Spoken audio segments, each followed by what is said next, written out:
reconnais toujours ta ou tes sources. Amen. Amen. Pour donner ce message sur l'humilité,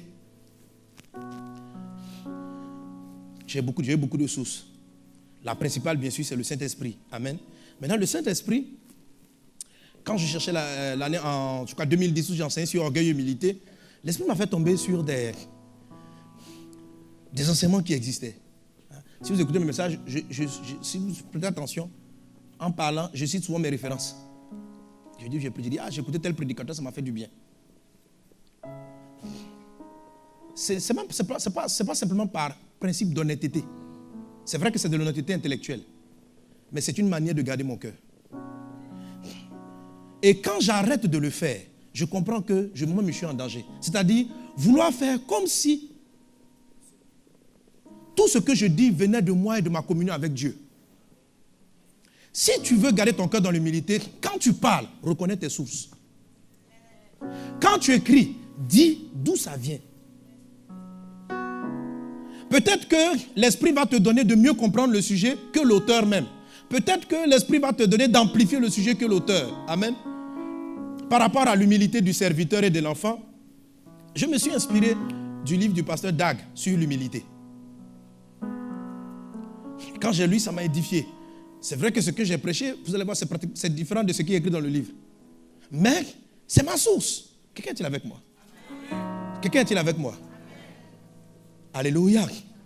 Évitez de faire croire que vous êtes tombé là par hasard et que vous ne connaissez rien de Dieu. Personne ne vous a appris quoi que ce soit. Vous étiez là et Dieu vous a visité. Ma fille, mon fils, je te parle direct face à face. J'ai vu quelqu'un qui vient dans mon bureau et puis Jean me dit que Dieu lui parle. Il m'explique. Il me dit, tout ce que je dis, je ne l'ai appris de personne. Dieu m'a tout enseigné. Dans mon cœur, je disais, c'est dommage. C'est dommage, parce que ce n'est pas vrai. Même Moïse, à qui Dieu a parlé sur la montagne, il a appris beaucoup de choses de l'Égypte. Amen. Alléluia. Il mentionne, pour ce qui est de l'organisation du peuple, il écrit lui-même, Moïse, que c'est le passage de Jéthro. C'est quand Jéthro est venu. Dieu parlait à Moïse face à face. Mais pour qu'il mette de l'ordre et qu'il organise le peuple en groupe, il écrit, lui, qu'il y a un Jéthro qui est passé. Et au passage de Jéthro, lui, Moïse, il a pu mettre de l'ordre. N'oubliez pas que c'est Moïse qui est l'auteur de ce livre. C'est Dieu qui lui a parlé. Mais cette fois-ci, Dieu lui a parlé au travers de quelqu'un. Il le reconnaît. Amen. Dis à un voisin, reconnais tes sources. C'est ce que le texte de Deutéronome 8 au verset 17 dit. Il dit, garde-toi de dire en ton cœur, ma force et la puissance de ma main m'ont acquis ces richesses. Souviens-toi de l'Éternel ton Dieu, car c'est lui qui te donnera de la force pour les acquérir. Ici, la source, c'est Dieu. La source, c'est toujours Dieu. Dieu est la source. Par excellence, il est la source absolue. Tout vient de lui. Mais le Seigneur passe par des personnes pour nous éclairer. Il arrive qu'on ait des révélations qui ne s'inspirent de rien d'autre. Dieu vient nous parler directement. Amen. Mais, alléluia, en général, Dieu même nous parle sur la base de souvent quelques idées qu'on a captées pendant que quelqu'un parlait, pendant que quelqu'un disait quelque chose. Alléluia. Et ça, il faut cultiver. Dieu dit, souviens-toi d'où tu as tiré la force. Souviens-toi d'où tu as tiré l'intelligence. Ici, Dieu parle de lui-même. Mais ce qu'il nous explique, c'est que le souvenir est nécessaire. On ne doit pas oublier où on a pris les choses. On ne doit pas oublier d'où on s'est inspiré. On ne doit pas oublier des personnes qui ont été nos modèles. Amen. Non seulement il faut les reconnaître, mais il faut les honorer. Il faut les honorer. Et la première source, c'est Dieu lui-même. Mais j'ai voulu élargir pour dire, reconnaissez vos sources. Professionnels, reconnaissez. Reconnais la personne qui t'a fait entrer la première fois dans ce boulot. Arrête de parler comme si c'est ton intelligence. Les gens étaient partis te chercher dans la ville. Ce qui m'a ouvert les portes, c'est mon diplôme. Quel diplôme? Il y a des gens qui ont le même diplôme, mais plus grand que toi, qui n'ont pas eu ce travail. Il y a une personne par laquelle Dieu est passé qui a dit oui, entre dans cette boîte. Si tu t'en souviens, quand tu vas travailler, tu seras toujours humble.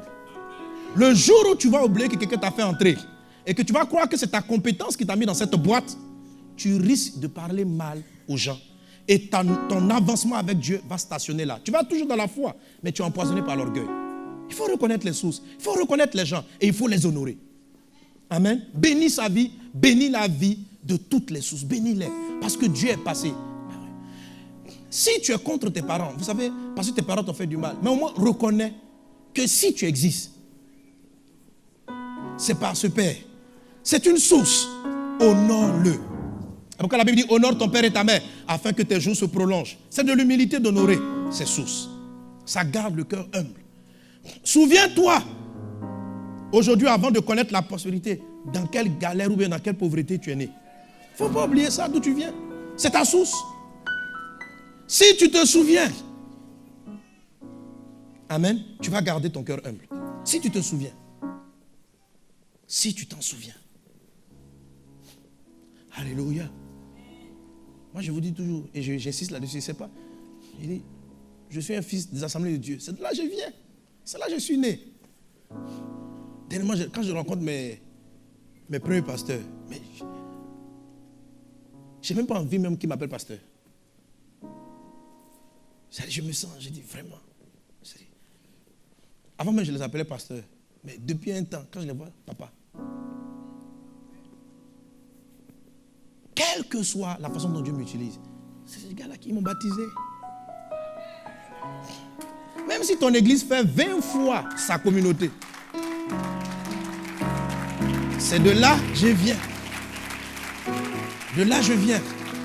Donc, même si vous devez vous séparer de votre père ou de votre source par, il y a eu des mésententes, vous ne vous avez pas entendu, vous n'avez pas compris, il y a eu des clashs, reconnaissez et honorez. Ne faites pas comme si, moi j'étais là, Dieu s'est révélé à moi dans ma chambre et il m'a dit, mon fils, parcours les nations, prêche ma parole.